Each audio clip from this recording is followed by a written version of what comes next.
Hey there friends, Nibs again, out in the garage doing a little bit of goofing around tonight, and I had a viewer ask a question on my channel and I didn't know the answer to it, but we're going to investigate this ourselves together. So you know that springers can be very harmful to regular scopes, but the question was asked, will a red dot stand up to a springer? Now the problem with springers is when you shoot it, there's a gigantic piston that rolls it down the barrel, and it's actually giving you recoil back when it starts.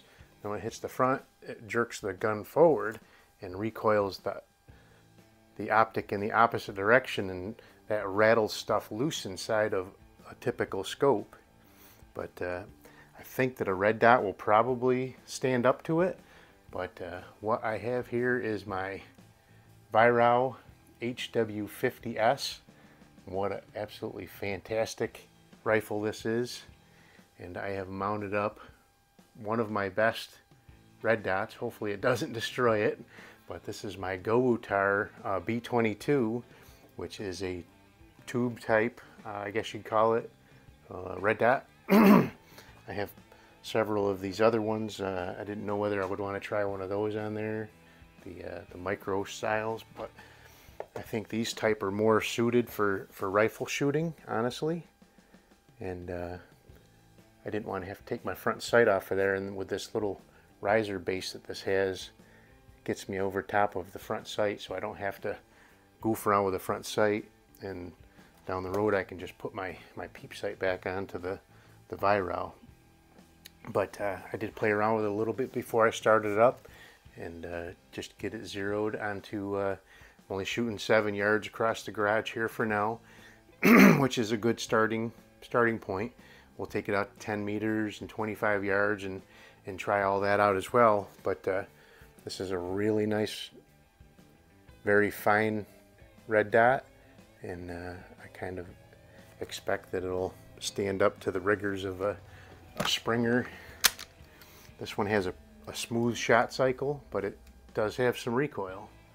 So I have a few others out here that probably have more recoil, but a springer's a springer. So let's go ahead and try it.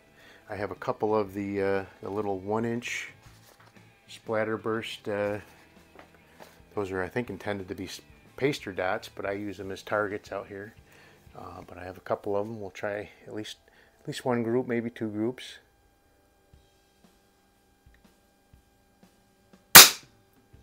Oof, that one flew way up high. I don't know what happened there. I had it zeroed. All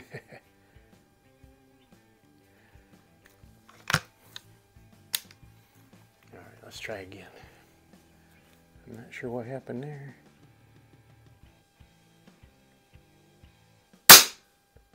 Yeah, now I'm hitting high.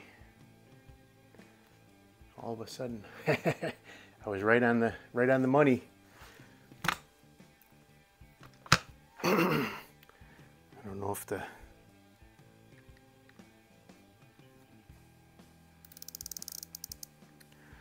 thing just settled itself in, or what the deal is.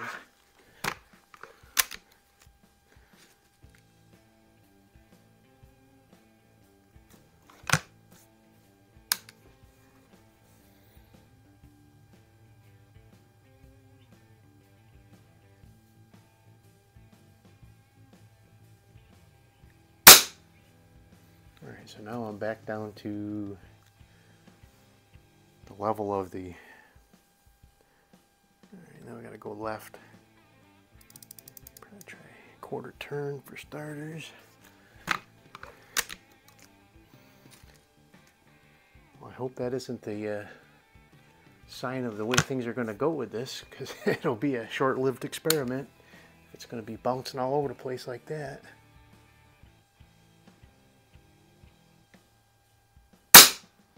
Alright, so now I'm back on the target. Let's see if it stays there.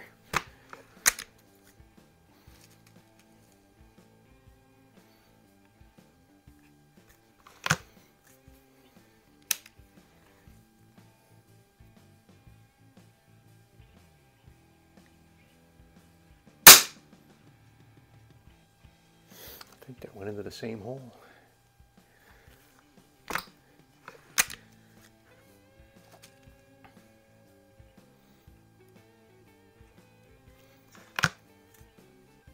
I forgot how nice the trigger is on this thing. Get out here and start shooting some of the other stuff that's out here, and I have a lot of nice triggers, but man, this record trigger is one of the best.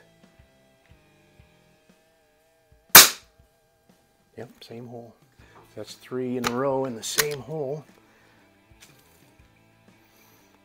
I can't explain why from, literally minutes before I started the video up, I was shooting into 3 shots into one inch splatter burst, and then when I start the video up, I'm shooting 1.5 inches high and off to the right. Doesn't really make sense.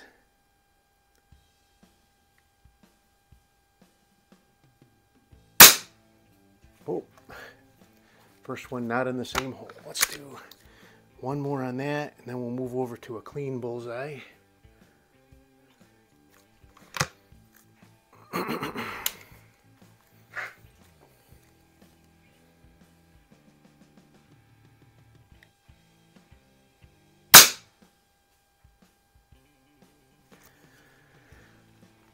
That's shooting good. I am happy about that. All right, let's do one more clean bullseye.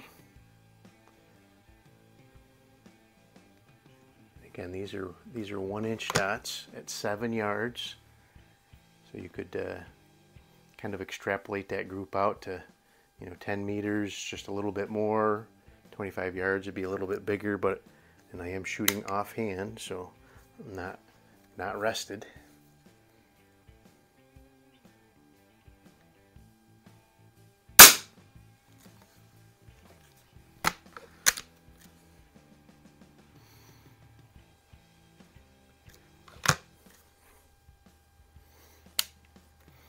This gun is a little bit loud for the garage, but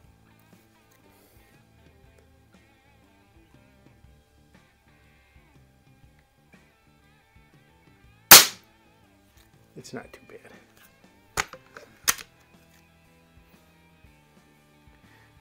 I am shooting it with Meisterkugeln 7 greens. This gun, from past experience, I know has absolutely loves these Meisterkugelns, so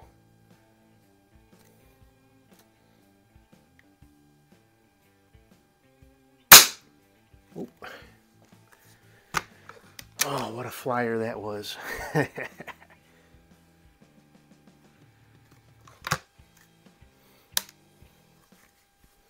Okay, 2 more.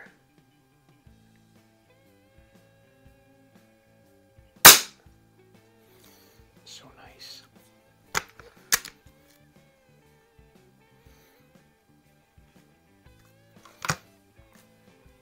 This gun is still bone stock internally. I haven't done anything to it.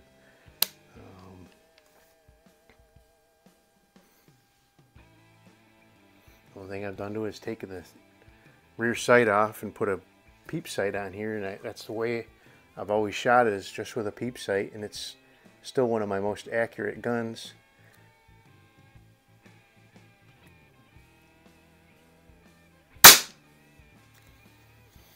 Almost one ragged hole. Not bad for offhand shooting for me, but there you go. There is part 1 of probably many parts we'll do. I'll get this out to the range probably this weekend and give it a try at 10 meters and then at 25 yards off a bag, or resting on a bag with my hand. So we make sure we get the proper artillery hold.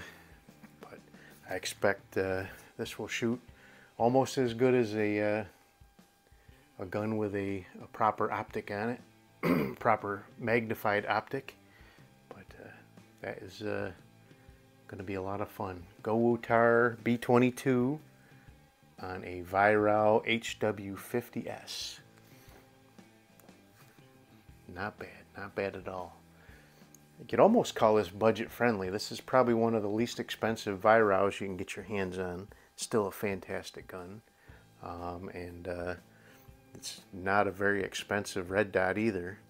So all told, you're looking at maybe a little over $500, $550 for this whole package, the way it sits right now. These HW50Ss, you can get those for in the neighborhood of like $435. I got this one quite a bit cheaper than that, but I found a really good deal. It was brand new in the box still, but they generally sell $435 and up to maybe around $500. I've seen them.